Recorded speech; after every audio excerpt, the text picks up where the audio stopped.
Interview special question की series के अंतर्गत आज हम मापन की त्रुटियों का अध्ययन करेंगे।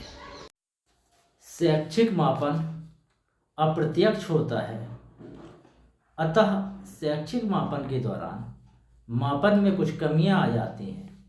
इन्हीं को मापन की त्रुटियां कहते हैं। मापन की त्रुटियों को कई आधारों पर वर्गीकृत किया गया है।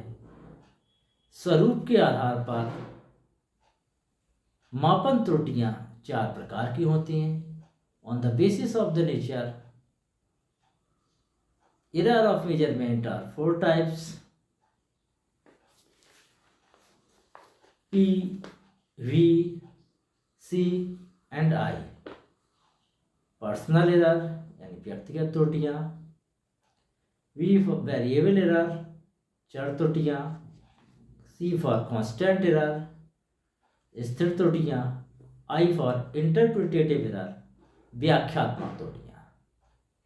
अब हम एक एक से चारों त्रुटियों की व्याख्या करते हैं। P फॉर पर्सनल एरर व्यक्तिगत त्रुटियां।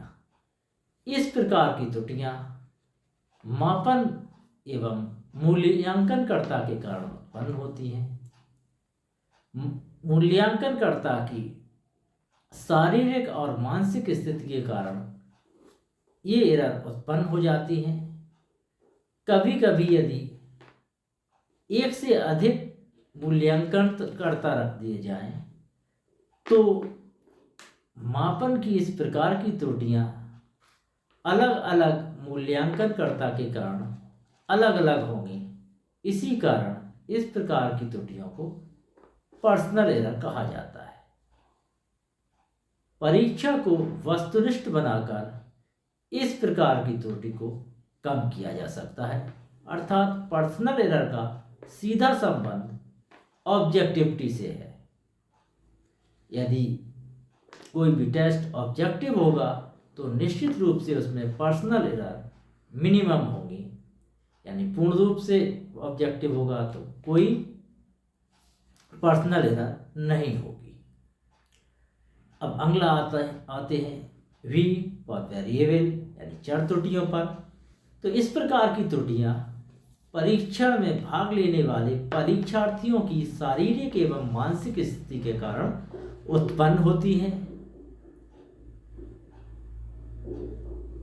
इस प्रकार की त्रुटियों को परीक्षण को विश्वसनीय बनाकर दूर किया जा सकता है, अर्थात परीक्षण की जो वेरिएबल त्रुटियां हैं उसका सीधा संबंध परीक्षण की रिलायबिलिटी से होता है।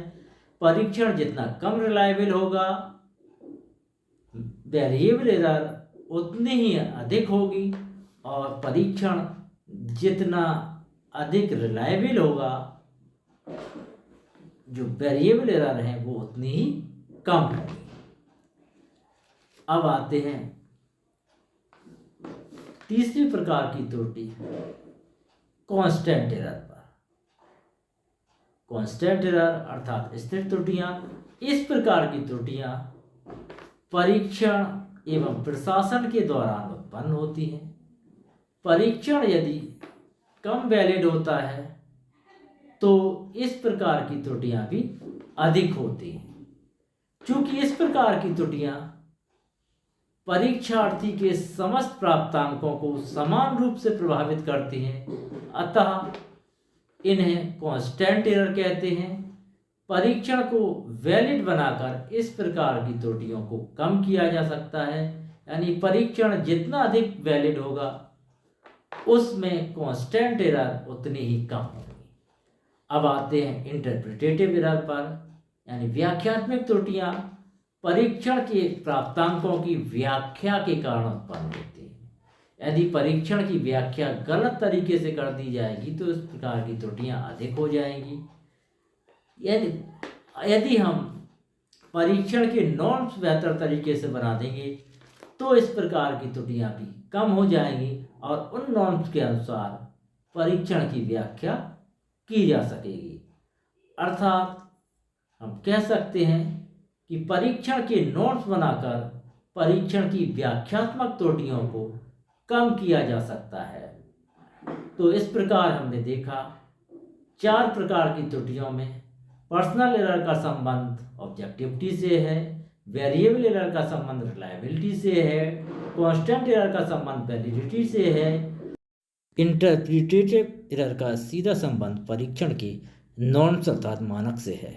यदि ये वीडियो पसंद आया हो तो लाइक करिए, अपने दोस्तों तक पहुंचाना चाहते हैं तो शेयर करिए, और यदि इस तरह के और वीडियो देखना चाहते हैं तो हमारे चैनल को सब्सक्राइब करिए, नोटिफिकेशन की घंटी बजाइए, ताकि जब भी मैं वीडियो अपलोड करूं तो आप तक तुरंत नोटिफिकेशन पहुंच जाए। धन्यवाद।